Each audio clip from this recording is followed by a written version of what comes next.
Folks, welcome to Klepper's Corner, where we take a break from America's political nosebleed to ask, wait, are we still the weirdest country on earth?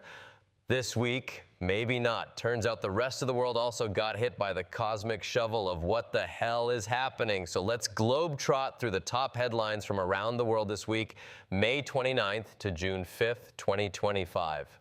Pack your bags, bring your sarcasm, and don't drink the water in Sudan. Segment 1, global politics. Democracy dies in dance battles? Let's start in Poland, where democracy had a photo finish.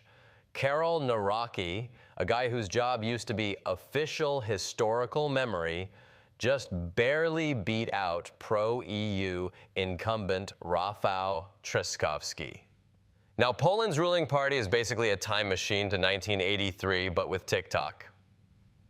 Seriously, this dude wants to re-Christianize Poland, rewrite textbooks, and bring back nationalistic pride.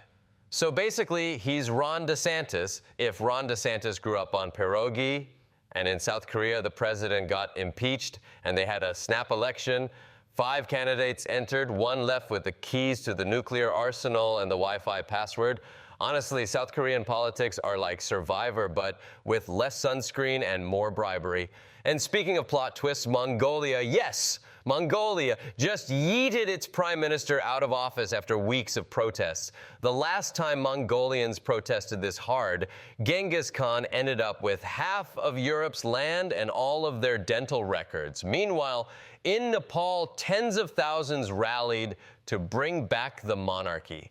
That's right, while the world fights for democracy, Nepal's like, you know what we miss? Hereditary power and really fancy hats.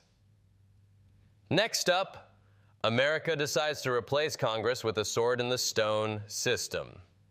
You laugh, but Elon Musk has already pitched that to Trump. Segment 2, conflicts. War, what is it good for? Apparently drone footage. Let's check in on the world's favorite geopolitical rage machine, Ukraine versus Russia. This week, Ukraine sent a bunch of drones into Russian airspace and basically curb-stomped 40 aircraft, including nuclear-capable bombers. Putin was reportedly furious and shouted, "You can't do that," to which Ukraine replied, "We just did." Then Russia responded with 472 drones in a single strike. That's not a war, that's a clearance sale at DJI. Who's running this conflict? A bored 12-year-old with Amazon Prime, and then there's Gaza, where Israeli forces opened fire at multiple humanitarian aid distribution sites. 1 strike killed over 30 civilians. But wait, Israel released drone footage suggesting someone in the crowd had a gun. So, open-air food line? More like Call of Duty UN edition. Meanwhile, in Mali, al-Qaeda-linked fighters attacked 2 military sites simultaneously, one guarded by Russian mercenaries. If this were a video game, it'd be called Call of Duty Wagner edition, now with more denial. And in Sudan, a drone strike hit a hospital. Nobody claimed responsibility, but it was probably the guys who named their army Rapid Support Forces while doing the exact opposite. If you're keeping track, that's 5 wars, 3 drone strikes, and 1 new Fallout expansion pack waiting to happen. Segment 3, economy. Tariffs, tantrums, and total confusion. Over in economic news, Trump, who's still treating the presidency like it's an Etsy shop, just doubled tariffs on steel and aluminum. That's right, from 25% to 50%, because nothing says American greatness like more expensive beer cans. The UK was spared, probably because Trump still thinks Scotland is a golf-themed province. Fun fact, aluminum prices in the US spiked 164%. That's the closest thing we've had to inflation cosplay since GameStop stock. Meanwhile, in Europe, they're using something called the International Procurement Instrument to block Chinese companies from bidding on public contracts, which is basically the EU version of saying, no, you can't sit with us. And in Syria, the stock market reopened after 6 months. If you thought Robinhood was shady, try trading equities in a post-dictator Damascus. It's like Wall Street, but with rocket launchers. Segment 4, environment. God's Wrath, or just Tuesday, World Environment Day hit June 5th, and the theme was Beat Plastic Pollution, which is ironic because if pollution were a boxer, it's been using humanity as a speed bag for decades. In Nigeria, floods killed over 200 people, torrential rain collapsed dams, and a government response that consisted mostly of shrugging at the sky. And in India, monsoon-triggered landslides killed at least 22. That's what happens when your country gets a year's worth of rain in 12 hours. It's like climate change is speed-running natural disasters. Meanwhile, in Indonesia, a quarry collapsed, killing 17 workers. The cause? Likely poor safety standards. Solution? Prayers, apparently, so good luck with that. And Mexico, a rehab center caught fire and killed a dozen people. No punchline there. Just the reminder that every news week now comes with a side of fire, flood, and tragedy. But don't worry, we recycled a plastic straw, so we're definitely making progress. Segment 5, Science and Tech. Muons and museum mistakes. Let's talk science, because nothing says we understand reality like finding out that muons, subatomic particles, are behaving in ways that make physicists go, wait, huh? This week, researchers confirmed that muons wobble more than they should, which either means new physics are emerging or the universe is just trolling us now. If you don't know what a muon is, just imagine an electron went to the gym, got jacked, and still had self-esteem issues. And in New York, the American Museum of Natural History accidentally discovered a spiral shape in the Oort cloud during a planetarium presentation. Yes, a cosmic discovery was made during a laser light show for children. So we're literally learning more about space by watching cartoons on a dome ceiling. We're one step away from finding a new planet on Bluey. Segment 6, Public Health. Sick, tired, and banned from vaping.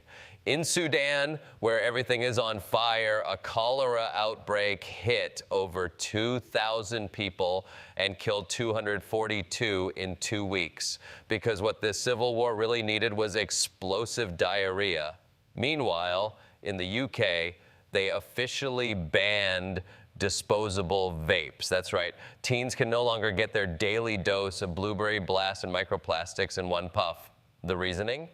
Public health and environmental concerns, but mostly public health. Also, turns out these things don't decompose.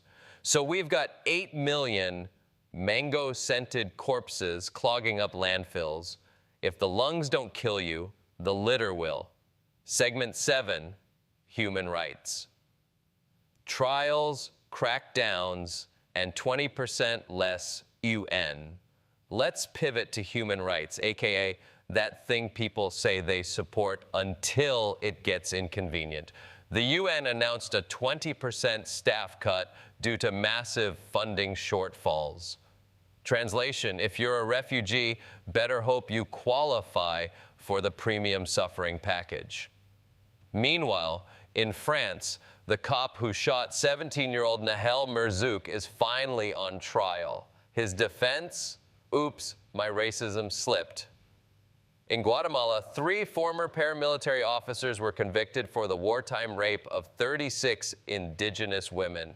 It only took 40 years. At this rate, America should start prepping for a Clarence Thomas deposition by 2065. And in Greece, new policy, if your asylum gets denied, you face 2 years in prison, unless you agree to get deported faster. That's not immigration reform, that's an extortion-themed dating app. Segment 8, Sports, Champions, Riots, and Cinderella Rackets. PSG finally won the UEFA Champions League after obliterating Inter Milan 5-0.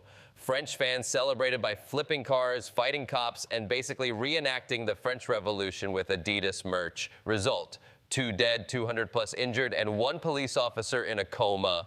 Vive le hooliganism. Meanwhile, Coco Gauff is through to the French Open semifinals. But the real story? Jean Boisson, a French player ranked 361st in the world, who just waltzed into the semis like it's her local YMCA tournament.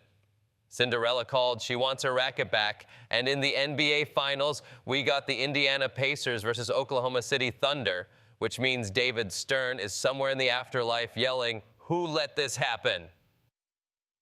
Segment 9, Pop Culture and Weirdness.